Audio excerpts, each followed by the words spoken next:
Salam sejahtera Malaysia, terima kasih kerana menonton video-video dalam channel ini. Sebelum kita mula, jangan lupa untuk tekan tombol subscribe, share, like dan komen. Let's go! Salam sejahtera dan salam perpaduan. Berita seterusnya dipetik daripada Malaysia kini bertajuk Penghakiman berbeza tak mencemar keputusan majoriti, kata peguam. Berita penuh. Seorang peguam kanan hari ini berkata sesebuah penghakiman berdasarkan majoriti tidak boleh dianggap sebagai lebih rendah berbanding keputusan sebulat suara dibuat oleh panel 3 atau 5 orang hakim. Kata Hanif Katri Abdullah, orang ramai tidak boleh berharap setiap seorang hakim mempunyai pandangan sama bagi sesuatu kes.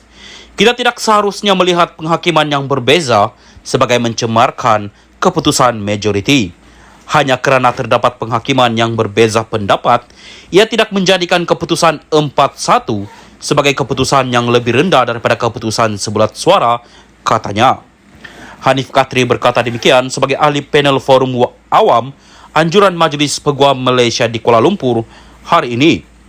Dia merujuk kepada keputusan 4-1 oleh 5 orang hakim Mahkamah Persekutuan yang mendengar permohonan Najib Razak untuk menyemak semula hukuman penjara 12 tahun yang dikenakan ke atasnya.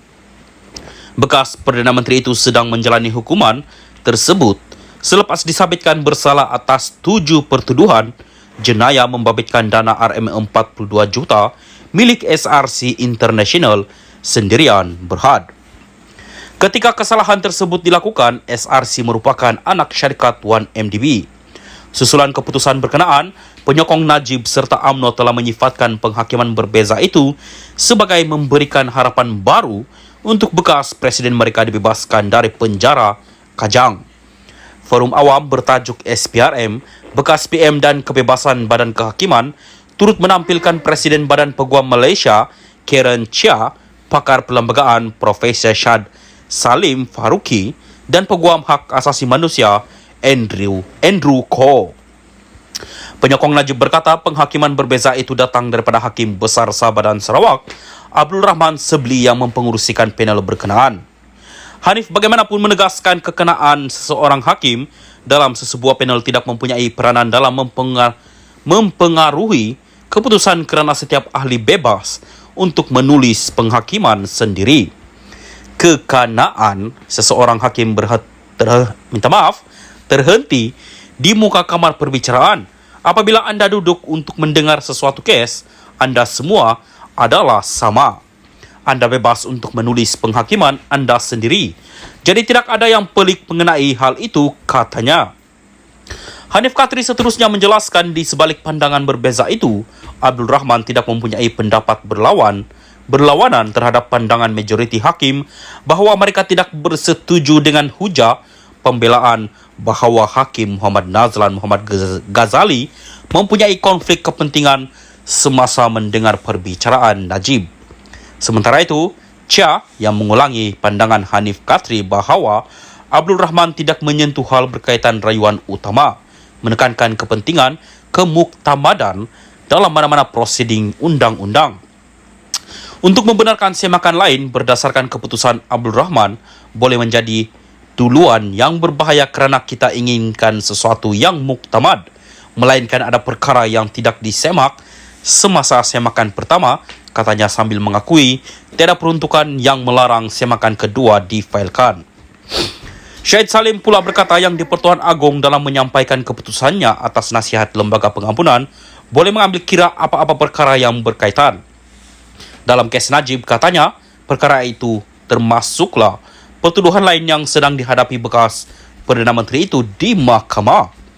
Syed Salim berkata tidak seperti dalam bidang kuasa lain, apabila pengampunan boleh diberikan sebelum sabitan, keputusan sedemikian adalah tidak berperlembagaan di Malaysia.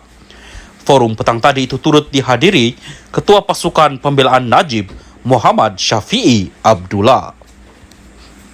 Salam sejahtera dan salam perpaduan kepada seluruh rakyat Malaysia. Berita panas hari ini dipetik daripada Malaysia kini bertajuk Setiausaha Sulit, Siva Kumar pula ditahan SPRM. Berita penuh. Suruhanjaya Pencegahan Rasuah Malaysia SPRM menahan seorang pegawai kanan Menteri Sumber Manusia V. Siva Kumar.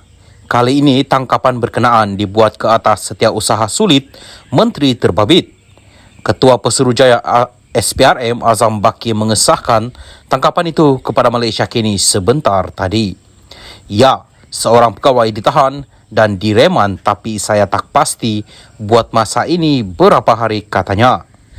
Azam bagaimanapun tidak memberitahu berapa lama suspek terbabit direman. Penahanan terbaru hari ini menjadikan sudah ada 2 pegawai kanan ahli Parlimen Batu Gajah itu disiasat agensi penguat kuasa berkenaan. Semalam, SPRM menahan seorang pegawai kanan Siva Kumar selain seorang ahli peniaga dari Ipoh berkaitan dengan dakwaan rasuah yang melibatkan sebuah agensi pengambilan pekerja asing. Difahamkan, siasatan SPRM bertumpu kepada individu lain dalam kementerian dan agensi berkaitannya. Siva Kumar kemudian berkata dia tidak dapat memberikan sebarang komen lanjut kerana kes berkenaan sedang disiasat.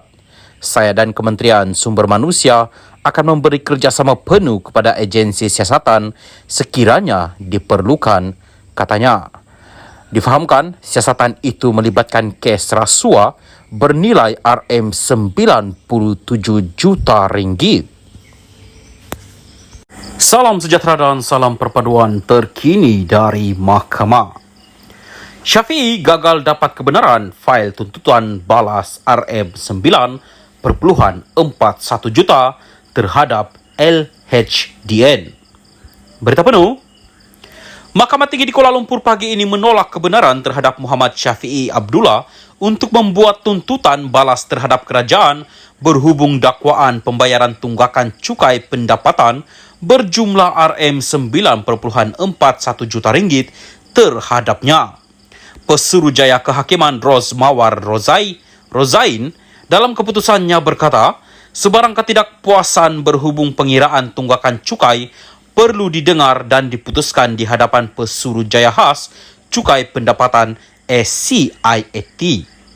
Syafiee membangkitkan dakwaan bahawa SPRM dan Jabatan Peguam Negara AGC berniat jahat malafide apabila membuat pengiraan cukai RM9.41 juta terhadap peguam veteran itu. Dalam menolak permohonan Syafiee selepas membenarkan bantahan kerajaan Malaysia melalui LHDN, Rozmawar turut memerintahkan Syafiee supaya membayar kos RM5,000.